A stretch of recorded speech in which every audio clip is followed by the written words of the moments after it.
All right, everybody. Hey, welcome to Pocket Change. This is the podcast where we talk about what happened this week to us in our reselling journey and give you some tips and tricks that we've learned along the way. I'm joined by my co-host Joel. What's up, everybody? It's going great. Like, So let's talk there you about go. Macari a little bit. Okay. Thumbs up, thumbs down. Macari will be gone in 2 years. I read an article that said Macari would be that the new thing with Macari, and they're not charging stuff. They will be bankrupt in 2 years. What's your thoughts? They're charging the same amount. They're just not charging the sellers. They're charging the people that are buying. And I buy stuff all the time online on lots of auction sites, and so do you.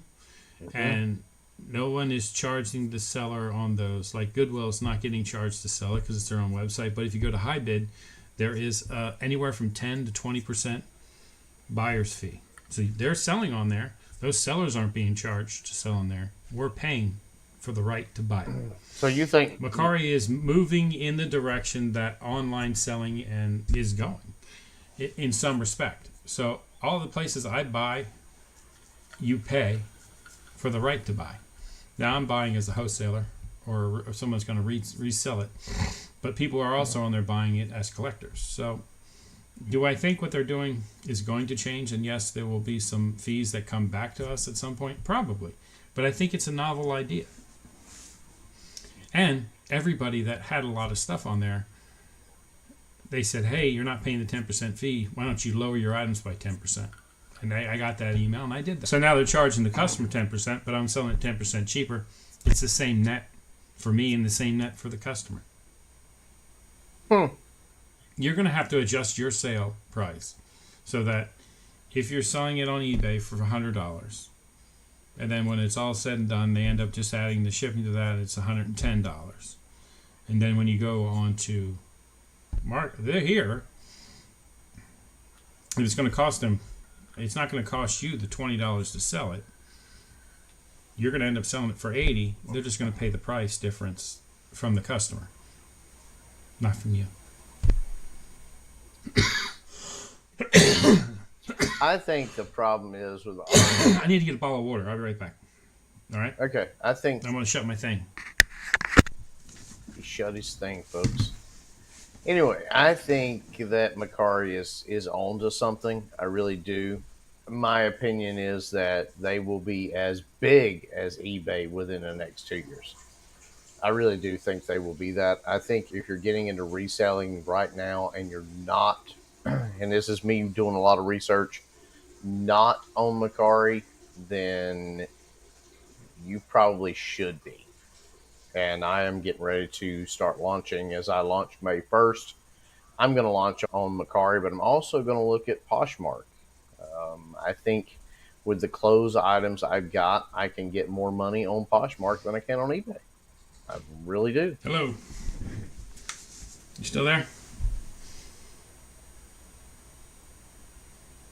What the hell are you doing, man? Trying to freeze. Oh my goodness. Anyway, so as I was saying before, now I think I'm going to try Poshmark as well. I really think I am. I think so Macari. So did you finish that? Yeah, I did. I talked about Macari as much as I was going to talk about it, but if you want to bring it up, go ahead. I think we should probably. I tried the automatic import, and it imported 7 of my items. So I think Macari, you have levels of what you can sell at. It says you can sell. It'll import up to 2,000 items straight from your eBay account. Kind of like the way Bonanza does, where it just takes all your stuff and puts it on there. You don't have to do anything. I don't like Bonanza. Yeah, Bonanza's free though. So much on Bonanza. But Macari, you can go in there and go to a section, click on a button, put your information in for eBay. It'll go pull all your listings from eBay and put them on Macari. You don't need to have a cross-listing tool. It does it itself. Now let's talk about up to 2,000 items. Let's talk about Bonanza a little bit. You tried it? I looked at it and I don't think I'm going to try it. And here's why. I really do count on the notifications. Yeah. And they even say in Bonanza that they recommend that you check it multiple because I never times get a a day yeah. because they do not send notifications of an item sold. And No. I just don't think Bonanza is there. I think Bonanza is like MySpace versus Facebook. I don't think the sales are there. Their sales volume on Bonanza is nowhere near Macari, definitely nowhere near eBay, nowhere near Poshmark. I signed up for it because I didn't have to do anything. Nothing. You have to do nothing. Even Amazon now, I noticed, is trying to get into the used item market, which is crazy. But they are trying to they're getting beat by eBay now, and they're trying to. So it's crazy, but I don't think Bonanza is going to make it. I think Bonanza will be around forever as long as the Yeah. website's up. But I don't think if you want to make money reselling that you need to worry about Bonanza at all for maybe 5 years into the business. I just don't think the place to go. It's not. I sell one thing every 2 months. And I've had stuff that sold 12, 14 days before I even, because I never check it. And I get an email that said from a person that bought something like, "Hey, I bought this. When are you going to ship it?" And I never got an email from Bonanza saying, "Hey, you sold something." I just think It's weird. I think it's a bad marketplace. And the Yeah. reason I do is because I don't think they've got the tools built in. I don't think they've got. I don't know. I just look at it and I think it looks discombobulated. Yeah. No, I did some searching on there and it returned items that at the top on page one that didn't even match anywhere close to what. And it wasn't a suggested item. It wasn't a complimentary item. It was just a weird item that they just put in there. And it's because somebody put a word that had the same word I put in it. So I don't know. But anyway, I do think if you're selling clothes, Poshmark looks to be a great place to go. So I'm going to go chance with Poshmark a little bit. Now, from what I gathered on There's Poshmark, a lot of downsides to that well, too. yeah, but what I gathered is it needs to be good quality stuff and, that kind of thing. Of course, you can't sell a whole ratty t-shirt on eBay. Nobody's going to buy it. No, but they want you to share like 3 to 10 times a day. Yeah. Right? You can just go in there and click a button and share. But it just seemed like I was doing it religiously for a while, and then I just like, it's too much. I thought you were running out of clothes. No, got more. All right. More to list? Do you have them listed yet? No, I don't have them listed yet. I don't have them listed. I'm restarting on May 1st. That is my commitment, is to restart on May 1st. All right. So starting May 1st, you're going to start listing how many a day? I'm going to list 5 a day. Yeah. I'll do 10 starting May 1st. Because I'm going to try to get serious about treating my eBay business like a business rather than a hobby. All right. I'll go with you and let's see the difference. So you guys out there, follow along with us and see what happens. Let's make this actually something. So the other thing I want to do is come up with, what do you think we should sell it or not? Since I've been sick, I got this cold I can't kick. That's a definite whether you should sell it or not, because No, I want you and me to come up with 5 things, whether we think they are a hit or they're a shit. That's what I'm going to call it, hit or shit. Pyrex dishes. Do you think they're a hit or you think they're shit? I actually looked at those. I actually looked at Pyrex dishes, and here's my problem with Pyrex dishes. I think they're shit.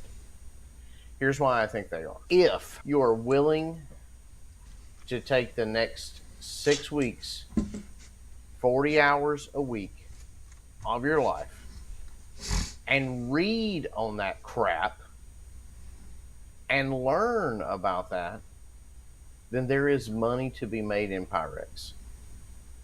But if you are not, you better stay away from it or you're going to get burned. And Pyrex dishes is one of those things that I am not willing to go spend that much time researching. Okay, so we'll go back to this.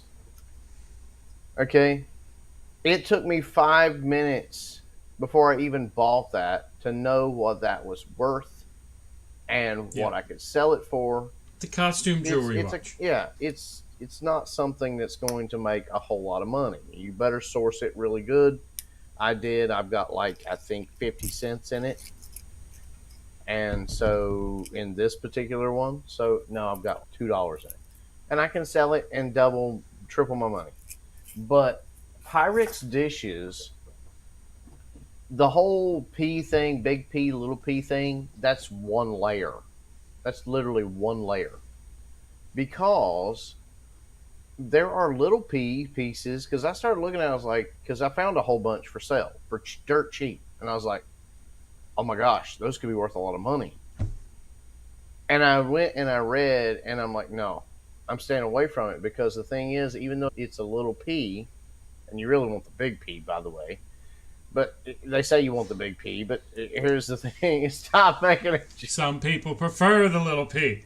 Here's the thing: there are little P dishes that are worth money as well. And if you don't know which is which, because not all little P, they say, oh, little P is made in China, or oh, little P is made, yeah, in the last 15 years. But if you can find the original Pyrex dishes, according to what some of the research I was doing, original Pyrex dishes with the little P, then they are actually worth more than even the pieces with the big P, because they were made in one particular, like they were made in like the original foundry or something. I don't know. It's a whole bunch of stuff, and I'm like, no, Yeah. I don't want to. They were made in Michigan, right? Actually, go do some research. I will. There was some little P pieces that were made, or that were originally made, that are worth like a ton of money, and you can't tell any difference. You can't tell them from one of the others, because it's the same Pyrex symbol. So, like, they were made before Pyrex became Pyrex, if that makes sense.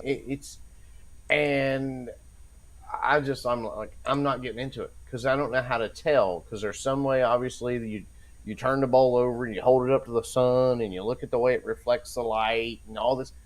Holy crap, no. So you go to grandma's estate yard sale, where grandma's died and they're selling everything off, or maybe great grandma, or grandma who got it from her great grandma, because Pyrex has been around a long time. And this piece is microwavable safe. This piece is not. This piece is worth this because it's microwave. It's a whole.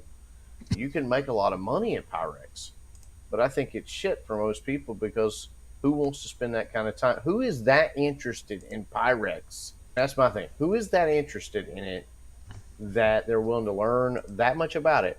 Because here's the big kicker. We have got to start, as resellers, being more careful what we sell. There are now bloodhound attorneys, and that's what I'm going to call them, bloodhound attorneys, who are looking for the opportunity to class action lawsuit your butt into a lump of lawsuits over brand and false advertising. I don't know why they would want to pick on eBay sellers. It's not like we've got tons of money, but you got to be careful. And with that, I'm just not. I'm no expert on it, and I'm not going to be an expert on it, because I think it's a lot of headache to make very little money. I agree. That's the other thing. It's an item that's known to be worth something, but most people don't know what it's worth. And every time you see it, they're way overpriced. Oh, or yeah. They're priced up. If you know what you're doing, even priced up, you can make a lot of money, right? But I don't know enough about it, so I walk away from it. So I'm saying shit as well. Yeah, stay away from. So everybody, when you were a kid, you had that 3 mixing bowl set with the little thing that came out the side. Yep. It's stacked up. Your mama used it. They made a 4th bowl for that. So if you ever are out and you see that big one, medium, the small one, there's an even smaller one that's a half a cup size, right? Little bitty bowl. They're worth like $4,000 to $8,000. I'm gonna have to go check my wife's, because I might sell it right out of her cabinet. I think she may have one. If she has the 4th bowl, yeah. Most people had 3. They made a 4th bowl that fit in that set. And they shipped it for a little bit, but it kept breaking, so they discontinued it. So they only shipped it for this amount of time. So very few of them got out, and they just didn't make any more. They just made it a 3 set instead of a 4 set. And I was listening to a podcast probably like a year ago, and the guy was talking about he was at a yard sale, and he saw this little itty bitty Pyrex bowl. He said, that's so cute, and he bought it. And then he did the research. He paid $1 for it, and he sold it for $4,800. The biggest thing that I would consider on dishes is Pyrex's cousin, Corel. You can Mm-hmm. make money in Corel because, and you remember and you guys are watching this or listening to this, you're going to know exactly what I'm talking about. You remember the old Corel plates that had the blue loop-de-loop around it? Everybody had that. Yeah. Yeah. Everybody Everybody had had that. that. Yeah. But apparently those are worth a ton of money now. Because everybody ate off of them. Everybody ate broke off of them. They did get broke, but here's the thing. Those There's some big thing about them now. If you can find them and if you can put the whole set back together, you can make a fortune off of it. One just sold. I was reading about it. The guy was able to reassemble. It took him 3 years to reassemble a whole set of them, and he sold it for $1,500. That's crazy. But it's the original Corel. It's not the new stuff. It's the original Corel. We're going to microwave. It doesn't chip. But boy, it will break if you hit it on a countertop. But So that's what I want to start doing. I want to start coming like you bring 2 items a week, and I'll bring 2 items a week, and you do some thought about it. I'll do some thought about it, and we'll talk about it. I think that would be a good addition. the biggest thing that I'm trying to look at right now is case knives. And I don't know if you can sell them on Yeah, they're eBay good. or not. You can sell But the you can sell any kind of original knife. case knives. Yeah. Because those were like, and the reason they're worth and sought after a whole lot of money is because you saw your grandfather carried them, your dad carried it, if you're our age. But Yeah. it's the original case knives made here in America, made with American steel. And a lot of times they got the points broke off of them and they were reshaped. Those are not worth. It's the ones with the original tips on them. The original case pocket knives, not the ones with the X on the limited edition with the X grading on it and all that stuff that many years ago Case got bought out and started by Remington or something like that and started. No, the ones that predate that, like they weren't fancy, they were everyday knives. Those are actually worth money. Those can be worth up to $200 per knife. The ones you saw in gas stations on the counter in the display case, like 50 years ago. Those are the ones that everybody wants. And you can find those at yard sales, maybe some thrift stores, but you're not going to find them on Shop Goodwill or places like that. You're just not. Those are worth money. But yeah, I think that's cool for us to start talking about some items that are, are they a hit? Or Or they shit. Shit's not a cuss word in that instance, I don't think. Old laptops? We can talk about them. Are they a hit or are they? They're shit. It depends. All right. It If you depends. get like an old laptop that was a super great laptop, but most of them are junk. I don't know enough about computers. A lot of stuff. Yeah. A lot of stuff is that way. We're gonna have to do some research on that. Oh no, I'm gonna come prepared with mine, and then I'm gonna dazzle you. Ooh. And say, hey, think about things and do a little research about it. I brought up Pyrex just off the cuff of my head, but should know the history of it and everything else. Well, so you had mentioned it. Feedback. You had mentioned Pyrex, and I was like, and I came across some, and I was like, ooh, and I was like, It can be great. and these were the ones I came across. Probably would have been worth some money, but they're not the hit pieces, and so I was like, I'm not paying that for them. Yeah. And the problem is you've got to really know what you're doing because you can't use a little trick like you and I use, the Google search. Try searching a Pyrex bowl right now to see if it's worth anything. No, because they use the same mold for 50 years, right? You get six. So the new ones look exactly like the old ones. You get The old 6,000. ones, yeah, there's certain designs that are very limited, but I don't even know what they are. I know if you find ones with mushrooms on them, they're worth a lot. I didn't know that. That's something. I just was like, I'm not gonna read the Pyrex novel to research because That's like Barbies. Barbies Barbies are the same way. Yeah. they are. Yeah, And the sad part about Barbie is up until it was like, because I saw a lot of Barbies for sale, and I was like, yeah, it might be not the ones that used to come in a box, the holiday Barbie. Those ain't worth a crap. I used to have a girlfriend that collected those, and not worth a crap because I saw a bunch of them. And they're when they say they're not worth a crap, they're worth something, but they're not worth a whole lot of. The big thing is your grandma's. If you were born between 1990 and 2010, your grandma's Barbies are worth money if they're in good condition.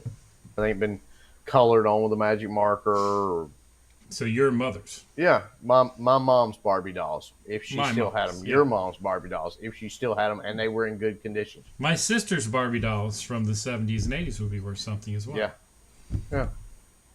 And there's some ways you can tell because they're not dated. Because up until, like I said, the late 90s, they used the same plastic, the same mold to mold each Yeah. plastic piece. And so Yeah, there's a lot of things out there. there's some things out there, like you sell VHSs. Who would have thought Yeah. VHSs would be worth a doodle? Where's Betamax? Hit or shit? I mean, It's a hit. If you find any Betamax tape and it's less than $2, buy it. Because it's worth at least $10 for the most part. Now, if it's all tore up and crappy, then just walk away. But if it has the box, you can make some money off of it. Because they were even less produced than VHS because they were only for this short of time. It's not. There's going to be certain ones that are hits, and there's going to be junk. But in a Betamax, because it was produced for such a short period of time, you can probably get at least $10 for a Betamax. well, what about? For films? But films were around for a lot longer than Betamax. Yeah, but are they Right? I worth don't know anything anything? about films, right? That's the thing. They are, I would think, but I don't know. It depends. If it's a snuff film, you can probably get like $3.2 million for it. But you'd have to have the guts to sell it. It would only be worth that much if it was John F. Kennedy and Marilyn Monroe. Come on now. The John Benet Ramsey snuff film, that would be worth millions. Then we'd finally know what happened to that poor little girl. That's a terrible thing. No, I'd like to know what happened. It's still up in the air. No one knows. I think her brother killed her. And I'm not trying to I be. think that's what happened. I think because he's got some mental thing, and I think he killed her. And then the parents wrote that letter to cover it up. Yeah, that's what I think happened to him. But there's so many theories on that. Oh, there's a That's tremendous amount of crazy. theory. We may never know. It may take 50 years to know. It's just like I brought up JFK, the whole JFK thing. If we finally, what was it, 2016, 2017, that one guy did the whole research and he really did it from a scientific standpoint, and he proved it that the FBI agent in the front seat was the one that actually fired the fatal shot, and that was the second shot as he tried to get the gun that was strapped in to try to defend. And the FBI covered it up, and finally that guy proved it, and the FBI filed charges against him, and finally dropped or whatever, and they finally admitted, yeah, basically it was the FBI agent, or not the FBI, the Secret Service agent in the front seat that caused it to happen. It's sad though that it took that many years for it to actually be proven. You go back and But in 1960, yeah, now let's think about that. nothing came out back then. They hid everything. Oh yeah, they did. Also, you got to look at it. Once he presented his theory and did all his mathematical models and everything, and then you watch the actual film of it happening, which they didn't release that for the longest time, but the actual film of that happening, and you see his head go back and explode, and you look at the trajectory where the rifle was strapped in the car, it all fell into place. You couldn't deny it. It was exactly what happened. It was an accident. It could happen today.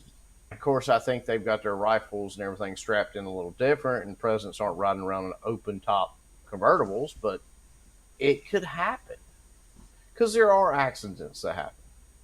Just like when you used to break your mama's Corel dishes, and then you were worried that she was going to be mad, so you scooped them up and swept it up and threw it away before she ever found out about it. And then she was just like, "I'm missing a plate. Don't know where that went, Mom." Or you saw in the movie where somebody used a hairspray and a lighter and it made a flame and you melted the curtain in the shower. And then you just rip it down and throw it in the trash. And your mom's, what happened to that? I don't know. Why does it smell like burnt plastic in here? I don't know. I don't know. Wasn't me. Hunter must have been in here getting hot. Wasn't Never me. mind. Did a lot of stuff. Yeah. Yeah. If you haven't seen that video, ladies and gentlemen, if you haven't seen that video, the parody Then I got high. That's actually Hunter got high. You should go look at it. It's absolutely hilarious. We hope you learn some stuff, but I do like the idea of let's see if there's some things out there that are worth anything. There's a lot of, it's like you said, everything sells eventually. Everything's worth Yes. money to the right person. The key is a lot of times, are you willing to do the research on the item?